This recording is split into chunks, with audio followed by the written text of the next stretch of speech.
Buenas tardes. Muchísimas gracias por la presentación y muchísimas gracias por haberme dado la oportunidad de participar en este congreso.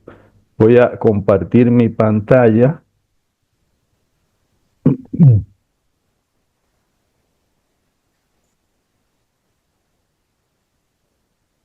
¿Están ahí ya viendo mi pantalla?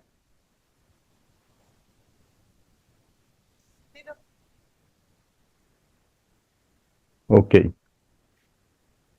Bueno, la presentación se titula Integración de los avances en neurociencias y tecnologías de la información para optimizar los modelos de enseñanza adaptados al aprendizaje infantil. El título está un poquito largo, ¿sí? ¿Me escuchan bien? ¿Oigo?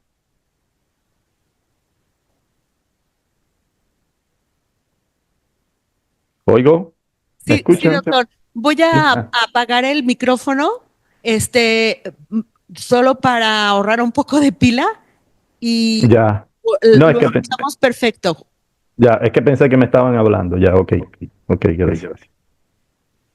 Bueno, pues entonces, este es el título de la presentación. Y bueno, ahora a mí me gusta también presentarme como el coordinador del centro que hemos creado en Querétaro, Centro Integrador del Movimiento Mente y Conducta, donde tenemos un grupo de especialistas ahí trabajando con fundamentalmente en niños con trastornos del neurodesarrollo, pero en general con personas que puedan tener cualquier tipo de desorden neuropsiquiátrico en general. Eh, Voy a comenzar diciendo que no todas las personas aprenden de la misma manera, es decir, existen diferentes estrategias y preferencias del aprendizaje y es muy frecuente también que una persona no tenga solamente una estrategia de aprendizaje, sino que tenga, pues, mezcle varias estrategias de aprendizaje. Eso es algo que desde hace mucho tiempo la psicología lo ha estudiado y hay muchos modelos, o hay diferentes modelos que plantean cómo la clasificación de las estrategias y las preferencias del aprendizaje en las personas. Uno de los modelos más, digamos, aceptados, populares, y yo creo que también uno de los mejor fundamentados, es este modelo BARC, que divide o clasifica los modos de aprendizaje en cuatro. El aprendizaje visual, que son aquellas personas cuya forma fundamental de aprendizaje aprenden viendo, aprenden mirando. El aprendizaje auditivo, que son las personas que dependen más de escuchar, es decir, cuando escuchan graban mejor el conocimiento. Existe el lector y escritor, que son aquellas personas que aprenden mejor leyendo y tomando notas y van así de esa manera fijando la información. Y está el aprendizaje kinestésico, que es un tipo de aprendizaje que se refiere a las personas que aprenden mejor a través de la experiencia directa y la participación activa en los procesos. Son personas que les gusta hacer, que les gusta experimentar, aprenden haciendo actividades prácticas, aprenden jugando o aprenden incluso mientras caminan y reflexionan sobre un tema. Este, este acotación de que caminan mientras reflexionan sobre un tema es algo importante que se utiliza. Eh, las personas que desarrollaron este modelo BARC, yo decía que es uno de los que está muy fundamentado en una investigación en más de 1 millón de personas. Ellos han encontrado que prácticamente entre el 80 y el 90% de las personas, tanto ya sean hombres como mujeres, como no binarios, tienen un tipo de aprendizaje que incluye el sentido kinestésico. Aquí tenemos los otros tres que incluyen el visual, que incluye el auditivo y que incluye el lector. Fíjense las personas que aprenden que tienen el sentido kinestésico, que aprenden basándose en el sentido kinestésico, son mucho más que el resto de todos los otros. Si lo vemos por tipos por grupos de edad y preferencias de aprendizaje, también vemos que en todos los grupos de edad es mucho mayor las personas que tienen un aprendizaje kinestésico por movimiento y especialmente en edades tempranas, ¿no? En los niños tienen un aprendizaje kinestésico también. Fíjense que, entre las preferencias, el grupo de personas que tienen preferencias y estrategias de aprendizaje que incluyen la kinestesia también son muchos más, siempre alrededor del 80%. Es decir, que hay aproximadamente un 70-80% de la población que tiene un tipo de aprendizaje que incluye el sentido kinestésico. Entre las personas que tienen una sola estrategia de aprendizaje, el kinestésico es mucho más representado en la población. Igual que si las que tienen preferencias, igual que los que tienen muchos tipos, es decir, estrategias simples. Entonces, ¿cuáles son, de acuerdo al grupo VARC, los beneficios que tiene el aprendizaje kinestésico? Los investigadores han encontrado que estudiantes que no responden a los métodos de enseñanza tradicionales responden bien a métodos que envuelven el uso de las manos. Ellos responden muy bien al aprendizaje a través del juego y muestran incrementos significativos en los resultados escolares y mayores niveles de motivación y compromiso por el aprendizaje. El aprendizaje kinestésico fomenta la actividad física, refuerza el desarrollo cognitivo, social y emocional y mejora la capacidad del cerebro para retener información. El movimiento prepara al cerebro para el aprendizaje y al mismo tiempo ofrece descansos cerebrales en momentos de gran estrés para el rendimiento académico. ¿Por qué es tan importante desde el punto de vista de las neurociencias, el aprendizaje a través del movimiento?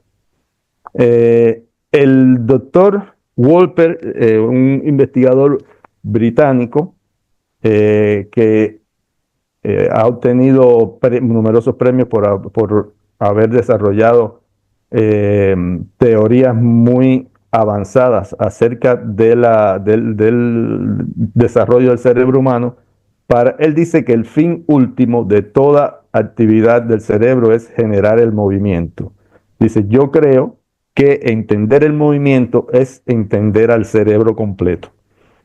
A nosotros nos gusta pensar que lo que mejor nos diferencia del resto de los animales es que tenemos una capacidad pensante. Sin embargo, la ciencia, no solo este investigador, los hallazgos de la ciencia parecen corroborar más que lo que mejor nos diferencia del resto de los animales es el movimiento, la capacidad de generar secuencias muy complicadas de movimiento para poder realizar actividades con un grado de precisión muy grandes que nos permitan lograr propósitos que el resto de los animales no se plantean. El movimiento es la única manera que tenemos de modificar el mundo que nos rodea. Esta teoría también parece ser consistente con estudios epigenéticos que se han realizado acerca del desarrollo, que se ha encontrado acerca del desarrollo del cerebelo. En comparaciones que los genetistas han hecho entre el cerebro del humano, del Homo sapiens, con las especies de monos más cercanas a nosotros, lo que han encontrado es que, además de que existe una metilación a nivel de la corteza frontal, que evidentemente tiene que ver con la parte de conocimiento, con la parte de las funciones ejecutivas de la parte cognitiva, el área más metilada con respecto a esas especies es el cerebelo. Nosotros estamos acostumbrados a pensar que el cerebelo es solamente relacionado con el movimiento. Cada vez que se habla del cerebelo, se relaciona con el movimiento. Sin embargo, en los últimos años, en las últimas décadas, se han encontrado muchas evidencias acerca de la participación activa del cerebelo en muchos procesos cognitivos en la planificación de muchos procesos cognitivos, no solamente en el movimiento, y además en las emociones. Por ejemplo, se ha encontrado que el cerebelo tiene una participación muy activa o tiene una influencia muy importante en la depresión mayor y en otros procesos emocionales. Doctor, El, lo sí, interrumpo 2 segundos. Mire, lo que pasa es que acaban de llegar otras como 20 personas. sí, Entonces, le voy a pedir nada más, si es posible, que me diga de qué estamos hablando, por favor. sí, no hay problema, no hay problema. Sí. A ver, vamos al principio un momentico. A ver, lo que estamos hablando aquí un poco es acerca de cómo son los estilos, los modelos de aprendizaje, cómo se vincula eso con la neurociencia, y cómo las técnicas de la neurociencia y las nuevas tecnologías de la información nos permiten optimizar esos modelos de aprendizaje y adaptarlo a los modelos de enseñanza actuales. Lo que hemos visto hasta ahora es que existen en general cuatro modelos o cuatro estrategias fundamentales de aprendizaje es decir, se dividen en visual, auditivo, lector, escritor y kinestésico, que las personas que son visuales son aquellas personas que aprenden mejor mientras miran, mientras ven. Las que son auditivas son las personas que aprenden mejor, fijan mejor la información escuchando, son personas que prefieren mejor escuchar una conferencia. Las personas que son lectoras, escritoras, aprenden mejor cuando leen y cuando escriben y toman notas. Y está, por último, el sentido kinestésico, que son las personas que aprenden a través de la experiencia. Estas son personas que necesitan moverse para aprender. Son personas que aprenden a través de la práctica, los experimentos, el juego, el sentir, el sentir el cuerpo, el sentir la experiencia es lo que hace, es lo que los ayuda a fijar mejor el conocimiento. Y habíamos dicho que de todos esos grupos, el grupo que más está representado en la sociedad son las personas que tienen un aprendizaje de tipo kinestésico. Es decir, son las personas que necesitan moverse para aprender, en todos ya sea por sexo, por grupos de edades, ya sea que tenga una sola estrategia de aprendizaje o ya sea que estén combinadas las estrategias de aprendizaje. Alrededor de un 70, un 80% de la población, de acuerdo a este grupo que estudió a más de 1 millón de personas, pues el grupo más numeroso en la sociedad es las personas que aprenden con un sentido kinestésico. Que el sentido kinestésico, pues, eh, las personas que tienen que usan, aprenden con un sentido kinestésico, responden mejor a este tipo de aprendizaje que a los métodos tradicionales de la enseñanza. Es decir, aprendizaje a través de los juegos se muestran más, perdón, se muestran más motivados y obtienen significativos incrementos en el aprendizaje. Que el sentido sinestésico, kinestésico, fomenta la actividad física, refuerza el desarrollo cognitivo, social, emocional, mejora la capacidad del cerebro para retener la información y desarrolla no solo las capacidades y fortalezas individuales.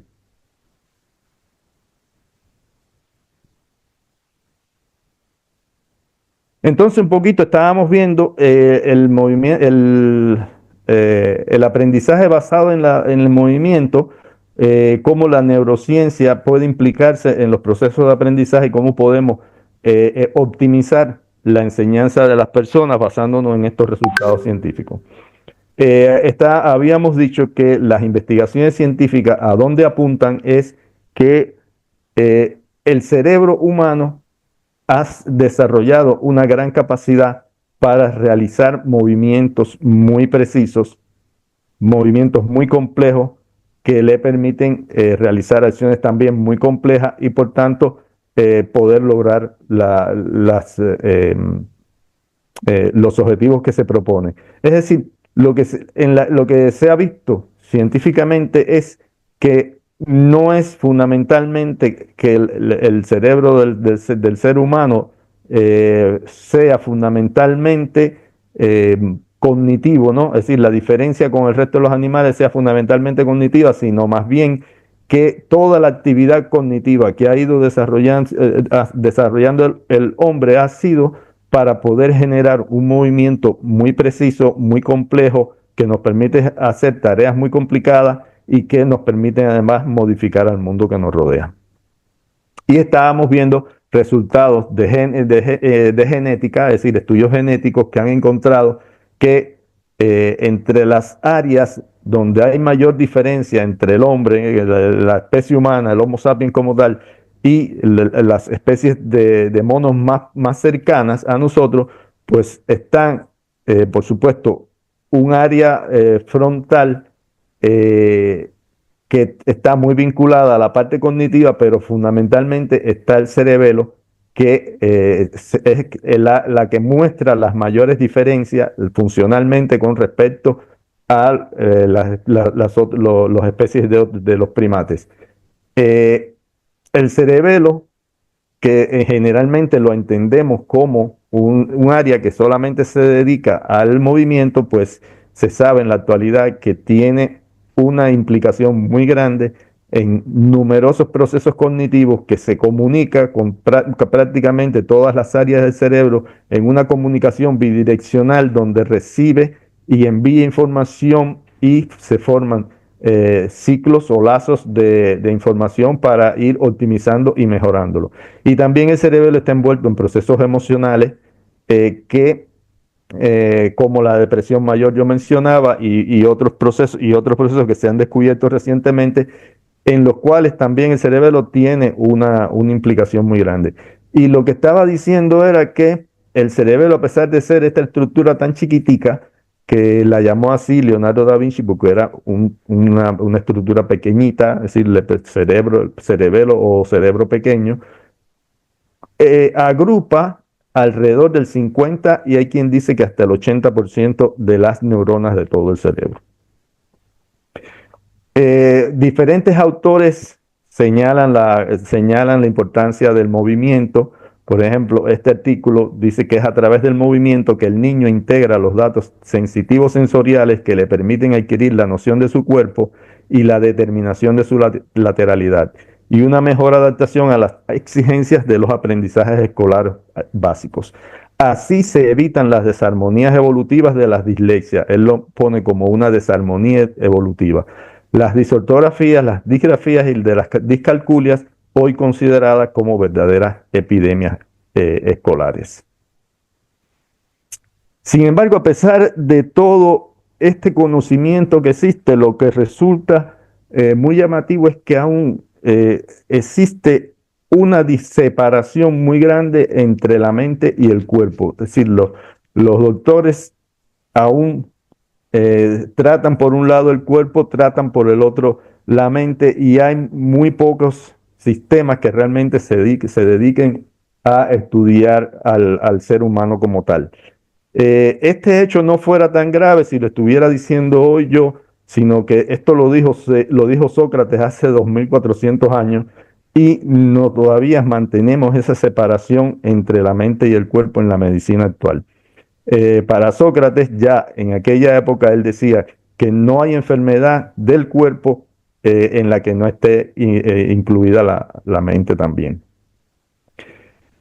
Por ejemplo, un ejemplo importante de un neurólogo, un libro publicado por de los fundamentales neurólogos que existen en la actualidad, es un libro del año 2022 que se llama El cerebro que cura, donde él habla de las muchas formas y de sus investigaciones, los resultados de sus investigaciones que pueden ayudar a mantener una salud del cerebro. Pues él cita que estos son las principales actividades que ayudan a mantener una buena salud cerebral. Y él, por ejemplo, el sueño, el ejercicio físico, el entrenamiento cognitivo, y los mantiene a los dos separados aún, la socialización y el plan vital. Para él, el plan vital, tener un plan vital, que la persona tenga un plan cada día que se levanta, algo que lo haga, que sea que lo haga moverse, que lo haga caminar en una dirección, que lo motive, que lo anime,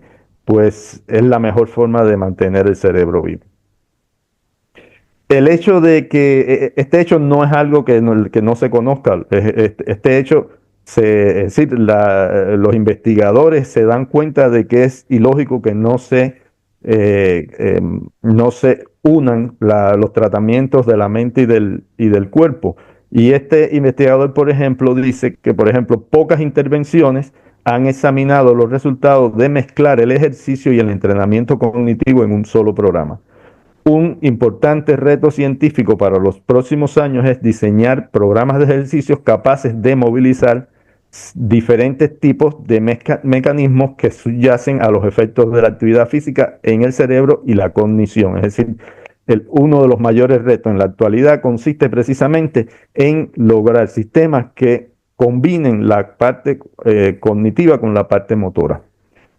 Bueno, para entender un poco esto, y creo que a ustedes no les va a interesar mucho porque ya me dijeron que todos son pedagogos, pero bueno, si alguien está interesado en los principios de la neurorehabilitación, este es un trabajo que acaba de salir este año donde nosotros analizamos los principales elementos que componen a la neurorehabilitación, cómo cómo se interrelacionan entre todos ellos y cómo el movimiento el movimiento y la cognición interactúan dentro de todo este esquema. Pero bueno, esto es simplemente adicional. Bueno, ha sido la respuesta nuestra a esta necesidad? Déjame bajar el audio. Lo que nosotros hemos hecho es diseñar un sistema para el aprendizaje a través del movimiento. Es el programa Kinestesia, que lo venimos utilizando en México desde el 2015.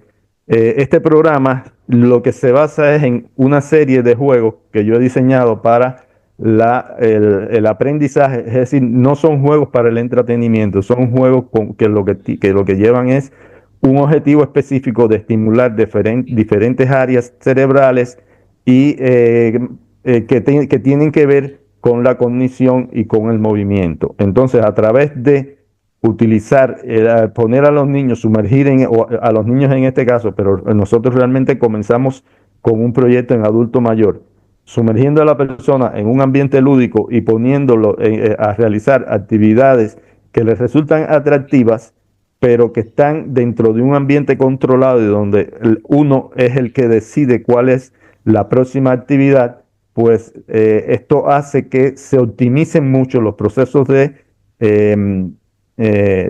aprendizaje y las personas pues avancen muy rápidamente. El sistema está organizado de una manera en que, bueno, lo primero que hacemos es evaluar a los niños. Le hacemos una evaluación a la persona en general y de ahí vemos cuáles son las áreas que están más comprometidas, ¿no? Las cuales son los dominios funcionales que hay que estimular más. Y en base a eso, pues se decide por cuáles juegos se va a comenzar y siempre por un nivel de dificultad que sea pequeño para que la persona no se sienta frustrada, ¿no? Para que la persona tenga una experiencia agradable, que la mantenga atada a la terapia, que la mantenga integrada al proceso terapéutico para que regrese y para que rehabilitarse no constituya algo aburrido y una carga, sino que más bien la persona va con ganas de ir a jugar para divertirse, y mientras se divierte pues van aprendiendo y resolviendo sus problemas. Los juegos incluyen música, que está graduada de una manera de que es decir, en cada juego se pone un tipo de música que venga bien con el juego. La música siempre es una música que despierta un estado de ánimo positivo, que es una música activa, es una música alegre, que lo que hace es convertirse como en la guía del movimiento. El niño comienza a seguir el ritmo de la música y entonces todo el cuerpo pues se armoniza con el movimiento y la respuesta comienza, se llega a un estado tal en que las respuestas comienzan a ser, el niño comienza a actuar más rápidamente y se va pues sincronizando con todo lo que está haciendo. ¿Por qué yo les decía que esto del movimiento automático que se mencionaba al inicio era importante? El movimiento automático es una estrategia que utilizan muchas personas para aumentar la concentración. Lejos de ser algo que disperse a la persona, el realizar una actividad, un movimiento de manera automática mientras uno está concentrado en otra tarea es algo que ayuda mucho a las personas que tienen un tipo de aprendizaje kinestésico. Por ejemplo, aquí vemos cómo Spider-Man realiza este movimiento automático mientras está concentrado ahí, quizás resolviendo una tarea de la escuela. Aquí los que vieron Amadeus, aquí vemos a Mozart, cómo Mozart componía jugando con una bola de billar sin prestarle ninguna atención a la bola y concentrado en su tarea. Ahí se quedan registradas todas las llamadas que yo hago, ¿no? Luego yo en casa recibo la factura donde vienen especificados. Este es otra cosa que se hace muy comúnmente, lo hacemos muchas personas que caminamos mientras estamos concentrados en alguna tarea. Y así, pues hay reportes de que grandes personalidades utilizan diferentes estrategias de movimiento mientras están atentos tienen su mente concentrada en alguna actividad cognitiva. Y aquí hay una reseña de muchos presidentes de Estados Unidos, como mientras estaban en sus reuniones dirigiendo en la Casa Blanca, pues se dedicaban a hacer movimientos automáticos. El movimiento automático se ha visto, la ciencia ha visto que en lugar de distraernos, lo que nos hace es concentrarnos en la actividad que estamos haciendo. Y se dice que se ha encontrado que se pueden obtener hasta ser hasta un 30% más eficiente y memorizar mejor las tareas cuando estamos haciendo algún tipo de este movimiento automático. Eso se debe a que el cuerpo tiende de forma natural a distraer con actividades que requieren muy poca atención a los sentidos que no están involucrados en la conversación. Con el movimiento, una vez más, como lo dijimos antes, el corazón late más deprisa, circula más sangre, se oxigenan no solo los músculos, sino todos los órganos, incluido el cerebro, que pasa a activar la corteza motora. Por tanto, ese movimiento que estamos haciendo nos está ayudando a que nuestro cerebro se oxigene más y mejoren todas nuestras funciones cognitivas también. El modo en el que nos movemos también cambia nuestros pensamientos. Caminar a nuestro ritmo crea una retroalimentación entre el ritmo del cuerpo y el estado mental beneficiosa para su cuerpo. Eso es precisamente lo que acabo de explicar que nosotros tratamos de obtener con kinestesia a través de la música y el movimiento. Tratamos de que la persona quiera un ritmo para que esa actividad, la retroalimentación esa se sincronice y pues se optimice los procesos cerebrales. Un ejemplo de cómo influye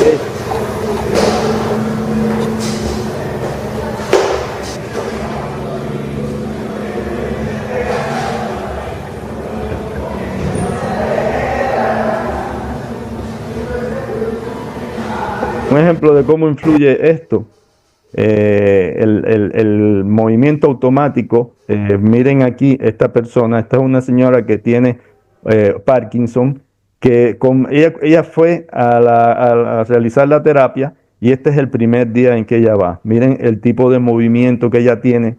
Es un movimiento estereotipado, es un movimiento de un cuerpo rígido que no es eficiente, no se sincroniza, no es capaz de encontrar objetivos. La persona el segundo día ya fíjense que ella comienza a mover una mano, deja la otra quieta, ya levanta un pie, ya da algún que otro pasito y ya la persona comienza a desincronizar o disociar el movimiento de la concentración que ella tiene en el juego. Ya el tercer día, ella está absolutamente concentrada en su juego. Fíjense que el cuerpo ha comenzado a moverse de manera mucho más natural. Ya uno ve que ella está mirando a la pantalla, atenta al juego, buscando cumplir las tareas y ya su cuerpo pues se mantiene, está moviéndose de una manera diferente. Eso es lo que nosotros decimos que ayuda el movimiento automático. Cuando uno sumerge a la persona en un medio ambiente lúdico, la persona tiene que cumplir una tarea y tiene que estar concentrada en una tarea que está cumpliendo. Si además tiene que moverse, ese movimiento pasa a un modo automático y el cuerpo recupera muchos de esos patrones normales del movimiento. Muchas veces las personas que tienen patrones estereotipos del movimiento no es realmente debido a un problema físico, sino que son vicios que se instalan en la persona porque cuando uno tiene un problema, como en este caso físico o por deterioro o por neurodegeneración o algo, pues uno mismo se va limitando a los movimientos que hace. Yo pongo el ejemplo de las personas mayores porque todo el mundo lo ha notado, que las personas mayores cada vez disminuyen su paso, van disminuyendo cada vez, caminan más, el paso es más corto, cada vez levantan los pies menos del piso. Y entonces van adquiriendo ese tipo de caminado que es muy típico en el adulto mayor. No es que realmente la persona no pueda caminar de otra manera o que tenga una limitación física para caminar de otra manera. Simplemente que esas personas, bueno, van perdiendo confianza porque me puedo caer en la calle, porque fui a cruzar la acera y no me dio tiempo, porque fui a cruzar el semáforo y tengo miedo y entonces en lugar de cruzar un poquito más rápido me detengo y espero. Y así se van instalando vicios que simplemente cuando uno sumerge a la persona en un ambiente lúdico como este, pues las personas son capaces de recuperar esos patrones que van perdiendo. Ahora, ¿cómo podemos integrar este tipo de cosas en las enseñanzas en México? Por aquí tenemos un gráfico que nos dice cuáles son los modelos más utilizados, de enseñanza más utilizados en México. Y tenemos que, de acuerdo a datos de la SEP, el 60-70% de las escuelas en México usan el modelo tradicional debido a limitaciones que tienen en infraestructura y capacitación. El modelo por competencias, que es un modelo más dedicado a la persona, que es más dirigido, que busca desarrollar habilidades, pues se utiliza hay un 30% de docentes que dicen sentirse preparados para trabajar con este enfoque. Modelos de aprendizaje basados en proyectos, que lo que hacen es promover el trabajo colaborativo, el aprendizaje activo, solamente el 15 o menos del 15% de las escuelas públicas lo utilizan. El modelo constructivista, que es ya algo más neurocientífico basado en las teorías de Piaget y de Vygotsky, que es un método ya más, como decía, más que trata de utilizar más la capacidad de conocimiento del estudiante, pues solo se utiliza en un por 40% de las escuelas en áreas urbanas. El uso de tecnologías y enseñanza digital en las escuelas actuales en México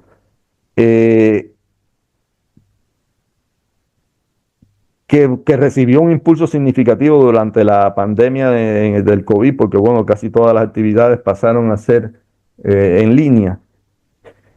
Solamente el 29%, el 29% de las escuelas públicas en México carecen de acceso a Internet según datos del INEE. Y la encuesta nacional sobre disponibilidad y uso de tecnología en los hogares dice que solamente el 44% de los hogares rurales en México tienen acceso a Internet.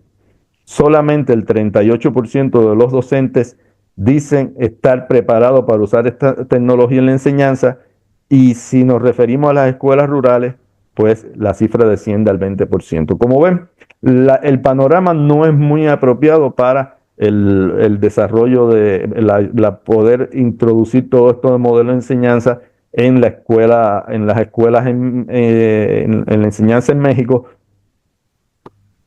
Sobre todo, y bueno, este gráfico es simplemente porque a lo mejor a ustedes estas cifras les pueden parecer un poco exageradas, pero bueno, tengan en cuenta que Querétaro es, por su nivel de la calidad de su educación, el tercer lugar en México, pero fíjense cómo eso va decreciendo, que de un 42 baja en Chiapas, en Guerrero, en Oaxaca, es realmente muy pobre. Entonces, si ustedes piensan que aquellos datos están un poco exagerados, piensen en lo que ocurre en esos otros estados y se darán cuenta de que no.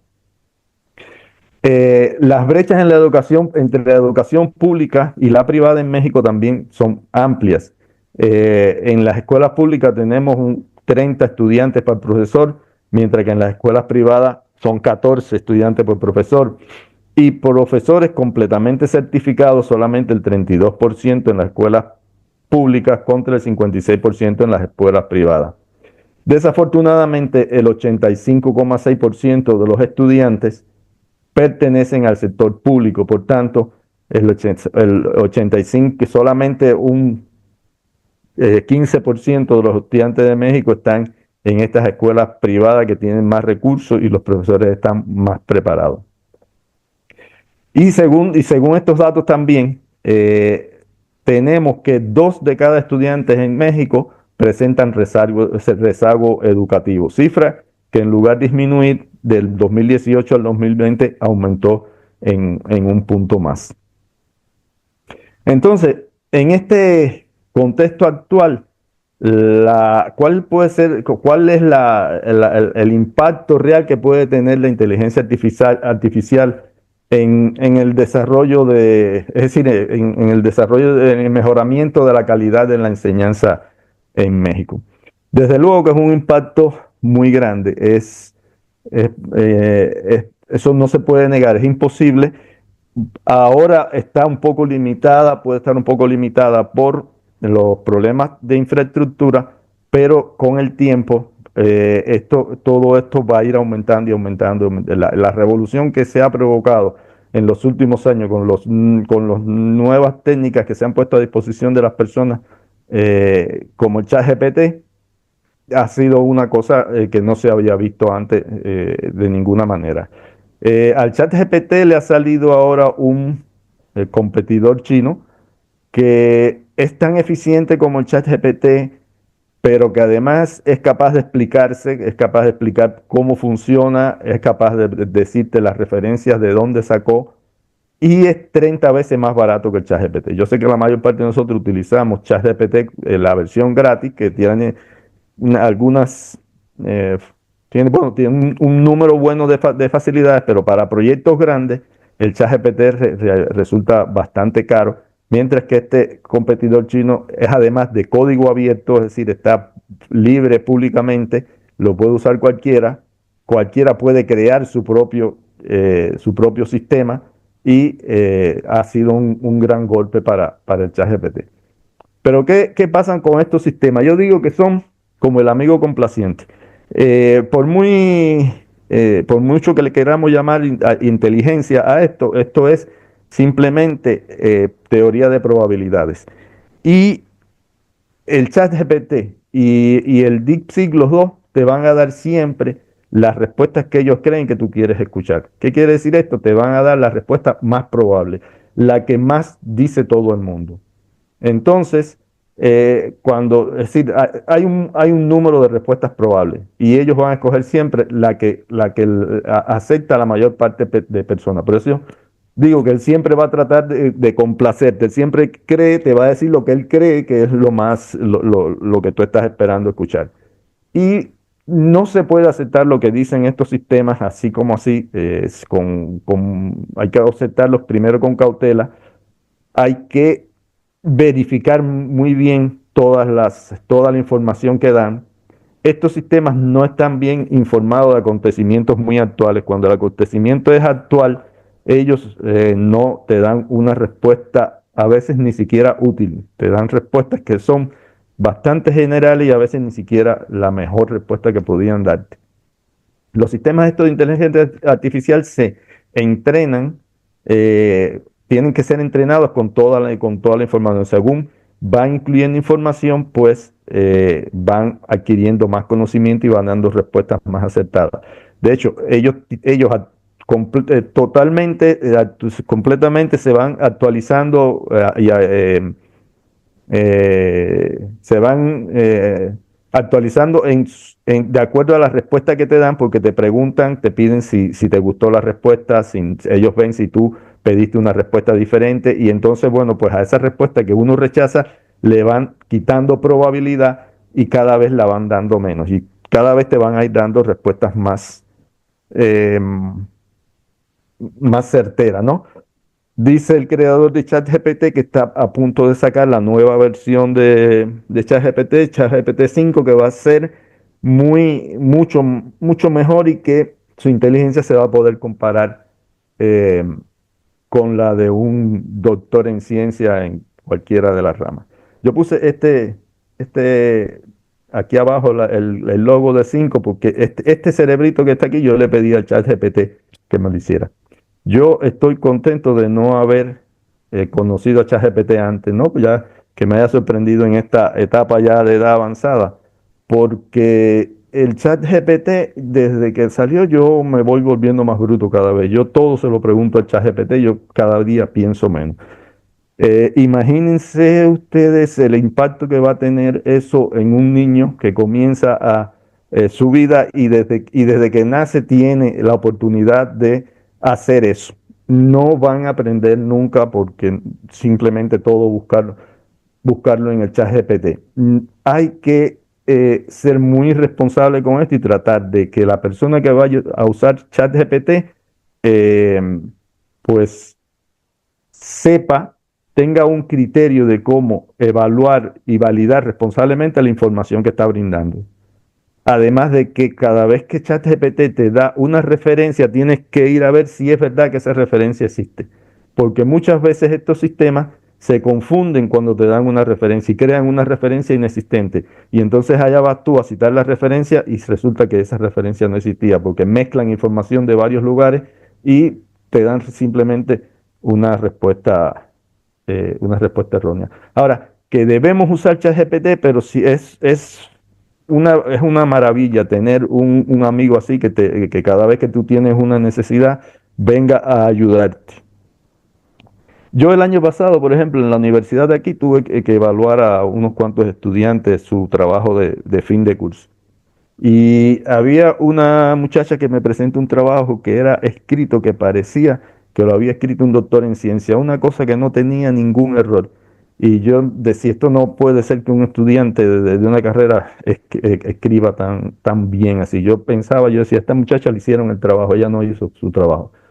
Y resulta que cuando expuso el trabajo, lo expuso de una manera brillante. No solamente que era brillante, sino que se veía que ella estaba involucrada en eso y que lo había hecho con un gusto enorme. Y entonces le dije, mira, te voy a dar el máximo de puntuación no por haberme presentado esta tesis también escrita, sino porque realmente yo veo que tú lo sientes y que tú sabes lo que hiciste.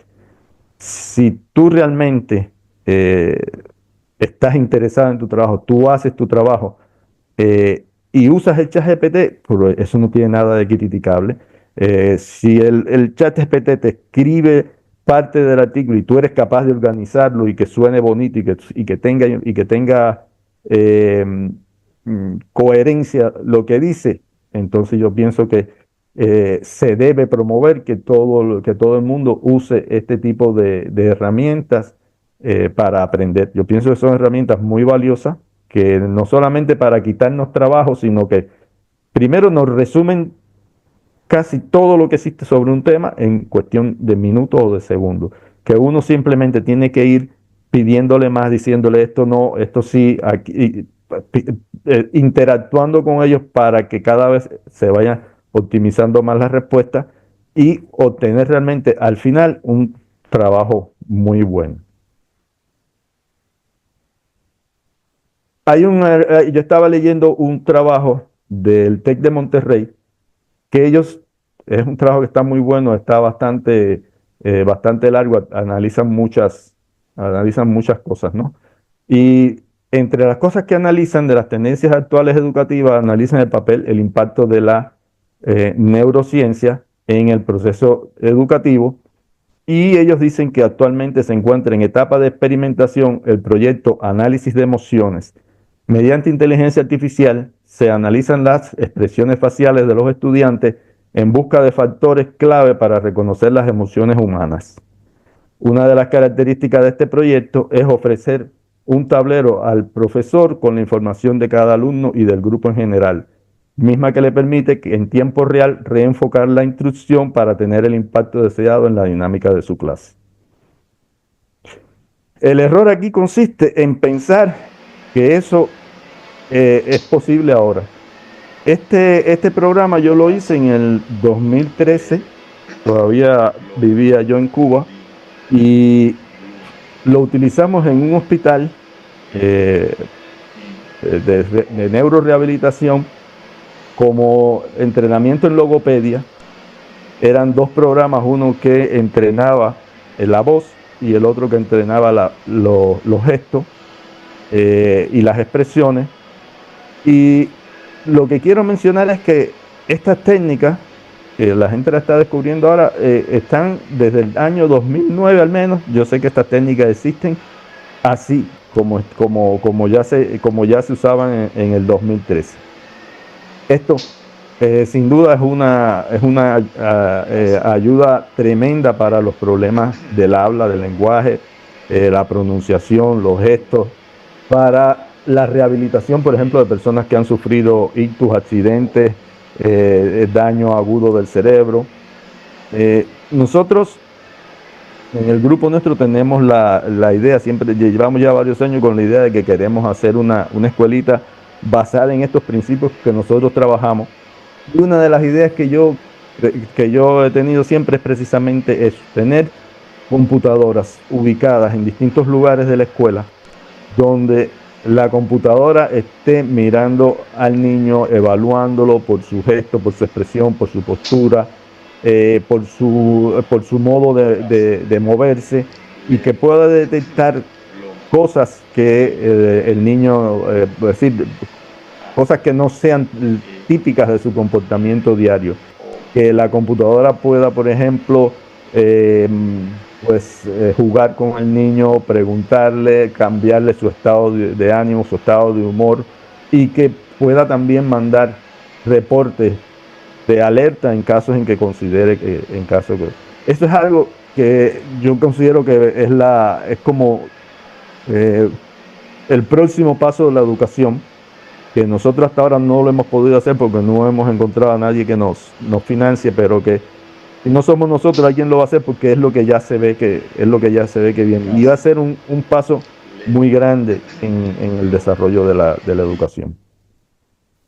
Estas técnicas se han usado también.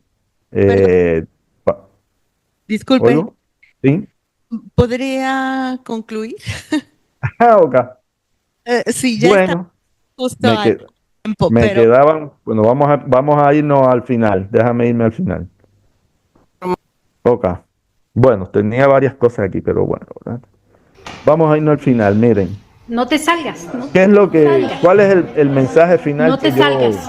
cuál es el mensaje final que yo quería transmitirles a ustedes? Nosotros, estos son proyectos que hemos venido desarrollando, estos son resultados que ya hemos obtenido de mejoramiento de los niños en la unidad de neurodesarrollo del Instituto de Neurobiología con la doctora Thalía Harmony de la UNAM ahí en Juriquilla. Son mejorías que han tenido los niños muy evidentes en todos los órdenes después de usar este programa Kinestesia. En funciones, por ejemplo, en el WIS, en la ENI, el CONER, la batería de autoestima de Pierre Harris, el cuestionario de conducta infantil, todo esto son mejorías que en el electroencefalograma, porque también generamos evidencia con el electroencefalograma, son todos mejoras que tienen estos niños. ¿cuál es el punto que yo quería traer? Nosotros hemos desarrollado este sistema, tenemos una experiencia de unos más de 10 años trabajando. Usted le acabo de pasar así que tenemos evidencia generada y muchos resultados. Pensamos que kinestesia es una posibilidad real para llevar este tipo de enseñanza a las escuelas con un impacto importante demostrado para mejorar la salud mental de los niños, sus resultados docentes y su integración social a un costo económicamente accesible. El costo de este proyecto es realmente muy asequible. Consiste en el Kinect que se usa, que van a ver ahora cuando lo usen las muchachas, una computadora y un televisor. Y con eso nosotros ya hemos tenido experiencia. Por ejemplo, la SEP durante un año nos estuvo dando una financiación. Atendimos en las escuelitas ahí de Santa Rosa Jáuregui a un grupo de niños, es decir, que iban las terapeutas a la escuela a darle la terapia a los niños en la escuela. Es un sistema es un sistema que ha pasado ya todo se ha certificado por el sistema de competencias laborales del programa Conocer de la SEP. Tenemos a una terapeuta que ya está certificada por la SEP para impartirlo y está desarrollado todo el protocolo. Y nosotros lo hemos planteado como un proyecto social. Esto es un programa que tú puedes llevarlo. Esto fue un programa que hicimos en México con adultos mayores, donde nosotros, ¿qué hicimos? Pues visitamos la Universidad La Salle, buscamos estudiantes, buscamos terapeutas. Ellos fueron a la casa hogar, impartieron la terapia, los adultos mayores obtuvieron una mejoría muy grande y a la vez que estás mejorando la vida de esos niños, pues estás también creando oportunidades laborales para un montón de especialistas jóvenes que se van a trabajar al privado y que las universidades han hecho una gran inversión para su formación y después no lo... Entonces, el mensaje es ese, que lo consideren como una oportunidad para realmente tener una influencia bien importante en el mejoramiento de los niños. Y yo no he hablado mucho de cómo es kinestesia, pero bueno, ahora van a tener un taller donde lo van a ver funcionando. Bueno, pues hasta aquí. Muchísimas gracias, doctor Bosch. Muy amables todos. Aquí le dejamos su reconocimiento. Si lo ve. Espérate, porque estoy compartiendo la pantalla y no lo veo. Ok, ya ahora sí veo. Si lo logra ver. No, los veo a ustedes, pero no veo el reconocimiento. Pero ya con verlos a ustedes basta, no tengo que ver el reconocimiento. Su reconocimiento. Muchas gracias por el reconocimiento.